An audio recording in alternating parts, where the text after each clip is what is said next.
पढ़ी? अरे वाह बाजी, काम से फुर्सत ही नहीं तो नमाज कैसे पढ़ूं? अभी तो आप कह रहे थे कि आपको दीन की बहुत मालूमात है और आपको नमाज पढ़ने की फुर्सत नहीं। ये कौन सा दीन से मोहब्बत महज जुबान से कह देना काफी नहीं, असल तो अमल मकसूद है। और आपका ये कहना है कि नमाज के लिए फुर्सत नहीं, और आप ये कहना चाहती हैं कि नमाज और इज्तिमा में जाना उन लोगों का काम है जो बेकार होते हैं। हालांकि नमाज तो अल्लाह ताला का हुक्म है और एक दिन में 5 वक्त की नमाज फर्ज है। अगर 1-2 वक्त की नमाज छूट ही गई तो कौन सी कयामत आ जाएगी? तौबा तौबा, अगर हम नमाज नहीं पढ़ेंगे तो कब्र में बड़े बड़े सांप डसेंगे और बड़े बड़े बिच्छू डंक मारेंगे। हम तो अपने घर के छिपकली से डर जाते हैं, हवा से पर्दा हिल जाए तो डर जाते हैं। यहाँ तो सब कोई मौजूद होता है, वहाँ हमारे चीखों पुकार सुनने वाला कोई नहीं होगा।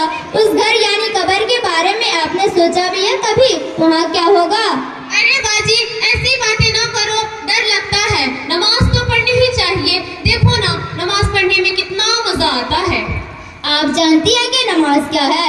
नबी करीम सल्लल्लाहु अलैहि वसल्लम ने फरमाया, नमाज मेरे आंखों का ठंडक है और अल्लाह से मुलाकात का जरिया। अल्लाह तौबा।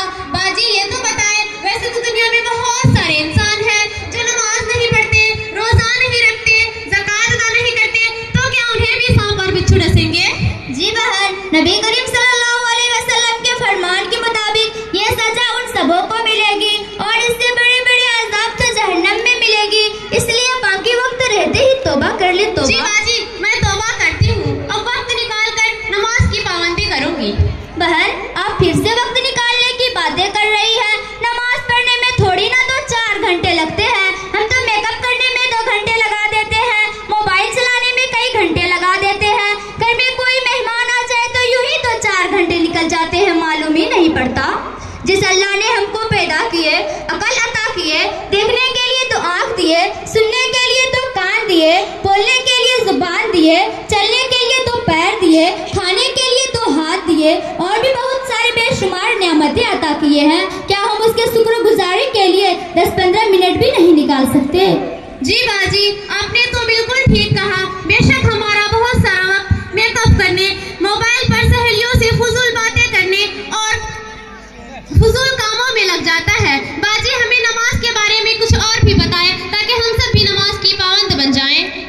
बहन, मैं आपको नमाज के बारे में क्या क्या बताऊं। नबी करीम सल्लल्लाहु अलैहि वसल्लम का इरशाद है, नमाज जन्नत की कुंजी है। अल्लाह के रसूल सल्लल्लाहु अलैहि वसल्लम ने फरमाया, नमाज मेरी आंखों का नूर है और नमाज मेरे दिल का सुरूर है। क़यामत के दिन सबसे पहले नमाज के बारे में हिसाब होगा।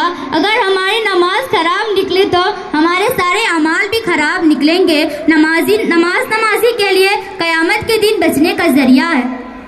मेरी मोहतरमा बाजी जान, ये तो बताएं, आपको इतनी सारी बातें कहाँ से मालूम होती है?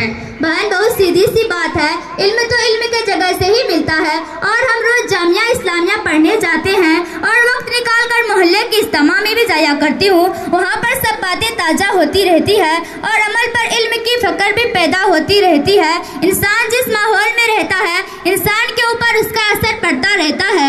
आप अपना सारा वक्त इस्लामी माहौल में गुजारेंगी तो आपके अंदर धीरे धीरे इस्लाम दाखिल होता चला जाएगा, और अगर आप अपना सारा वक्त गैर इस्लामी माहौल में गुजारेंगी तो आपके अंदर धीरे धीरे गैर इस्लामी खसलतें ज्यादातर दाखिल होती चली जाएगी। मेरी मोहतरमा बाजी जान, अब मैं क्या करूं? मैंने तो मदरसा की कभी शक्ल ही नहीं देखी है। बहन, इसमें घबराने की क्या बात है? मैं जामिया इस्लामिया में तालीम हासिल करती हूँ, वहाँ पर आलमियत तक की तालीम दी जाती है। आप वहाँ पर दाखिला कराकर शुरू से तालीम हासिल कर सकती हैं। जी बाजी, ठीक है, मैं कल ही जामिया इस्लामिया में दाखिला करवा लेती हूँ। बाजी हम सब के लिए भी दुआ करें। अल्लाह ताला हमें इल्म नाफे अता फरमाए, अमल करने की तौफीक अता फरमाए, हम सबको अपने नेक बंदों में शामिल फरमाए और हम सबको जन्नतुल फिरदौस में आला मकाम अता फरमाए। बाजी अब इजाजत दीजिए, काफी देर हो गई है। अल्लाह ताला आप तमाम को इसका अजर अता फरमाए। आमीन। अस्सलामु अलैकुम व रहमतुल्लाहि व बरकातुहू। वालेकुम अस्सलाम व रहमतुल्लाहि व बरकातुहू।